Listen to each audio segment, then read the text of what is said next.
সরকারি নির্দেশ মতো Mahatma Gandhi rural employment guarantee অ্যাক্টের বিভিন্ন প্রকল্পে নির্মাণ সামগ্রী প্রদান করেছেন ঠিকাদাররা, কিন্তু ৩ বছর পরও বকেয়া টাকা মেটাচ্ছে না প্রশাসন। এমন অভিযোগে ৮ই মে শহীদ মিনারে বিরাট জনসভা ও আইনি পদক্ষেপের হুঁশিয়ারি নির্মাণ সামগ্রী সরবরাহকারী পুরুলিয়া ভেন্ডার অ্যাসোসিয়েশনের সদস্যদের। MGNREGS প্রকল্পে রাজ্য জুড়ে যে সমস্ত ভেন্ডাররা নির্মাণ সামগ্রী সরবরাহ করেছেন তারা মোট ৭,০০০ কোটি টাকা পান। শুধুমাত্র পুরুলিয়া জেলায় ওই বকেয়া টাকার পরিমাণ ১০২ কোটি। এদিকে বকেয়া পাওনা না পাওয়ার জেরে বর্তমানে ব্যাপক আর্থিক ক্ষতির মুখে পড়েছেন তারা। প্রবল অনিশ্চয়তার মধ্যে দিয়ে কাটছে দিন।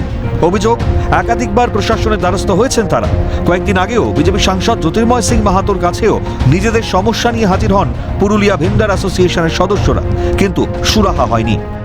১০০ দিনের কাজে যুক্ত জব হোল্ডাররা টাকা পেল। 2021 সাল থেকে ১০০ দিনের কাজে যুক্ত ঠিকাদার সংস্থা টাকা পাননি।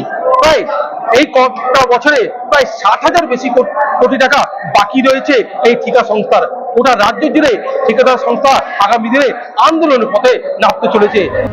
তাই বাধ্য হয়েই MGNREGS এর বিভিন্ন প্রকল্পের অধীনে পুরুলিয়া জেলা জুড়ে বিভিন্ন ব্লক ও পঞ্চায়েতে ৪৮১ জন ভেন্ডার, যারা বিভিন্ন কাজে নির্মাণ সামগ্রী সরবরাহের কাজ করেছেন, তারা সাংবাদিক সম্মেলন করেন, যেখানে তারা কেন্দ্র এবং রাজ্য সরকারকে দায়ী করেন।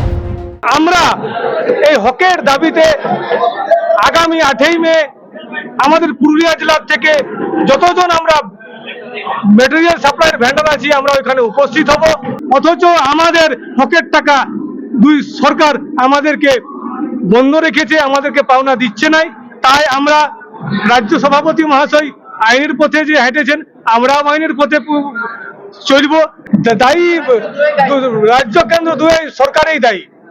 কারণ যেখানে সরকার, কেন্দ্র সরকার বলছে দুর্নীতি হচ্ছে এবং রাজ্য সরকার বলছে আমাদেরকে কেন্দ্র সরকার দিচ্ছে না, কিন্তু আমরা কোনো দুর্নীতির সঙ্গে আমরা যুক্ত নই। আমরা জ্বলন্ত আমাদের কাজের দেখতে পাই। বিভাগে প্রত্যেকটি পরিবার আছে যারা ভেন্ডার আছেন প্রত্যেকে, তার কারণ হচ্ছে কন্ট্রাক্টরের যে সমস্ত কাজ হয় তারা সাধারণত প্রত্যেকটা দোকানদারের সাথে একটা সম্পর্ক থাকে এবং সেগুলো ধারে নেওয়া হয়, নগদ পেমেন্ট করে কোনো কাজ হয় না।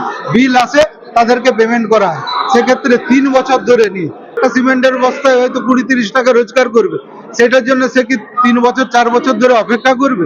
তারাও অপেক্ষা করবে। অভিযোগ উঠেছে ১০০ দিনের কাজে যুক্ত শ্রমিকরা টাকা পাচ্ছেন, অথচ নির্মাণ সামগ্রী সরবরাহকারী ভেন্ডাররা বকেয়া টাকা পাননি। তাই বাধ্য হয়ে ৮ই মে কলকাতার শহীদ মিনারে বিরাট জনসভার ডাক দেওয়া হয়েছে। শুধু তাই নয়, প্রয়োজনে আইনি পদক্ষেপের সিদ্ধান্তও নিয়েছে সংগঠন। আমাদের 2020-21 অর্থবর্ষ থেকে আজ পর্যন্ত আমরা সরকারি খাতায় হিসাব আছে আমরা ৪,৫০০ কোটি টাকা গোটা পশ্চিমবঙ্গ জুড়ে পাই, এবং অলিখিতভাবে আমাদের যেরকম ২৫০০ কোটি টাকা আমরা পাই, মানে টোটাল আমরা ৭,০০০ কোটি টাকা পাই 2020-21 অর্থবর্ষ থেকে আজ পর্যন্ত, যার একটা টাকাও এখনো পর্যন্ত আমাদেরকে দেয়নি। তো আমাদের সেই জন্যই আমাদেরকে আইনি পদক্ষেপ নেওয়ার জন্য আমরা প্রস্তুতি নিয়েছি। আমরা ৮ই মে কলকাতা শহীদ মিনারে একটা বড় জনসভা করছি এবং তারপরেই আমরা আমাদের আইনি পদক্ষেপটা শুরু করব। এক্ষেত্রে এই বকেয়া টাকা কবে মিলবে এই ঠিকাদারদের, সেদিকে তাকিয়ে ঠিকাদার সংস্থার কর্মীরা। পুরুলিয়া থেকে দীপক রাম, ক্যালকাটা নিউজ।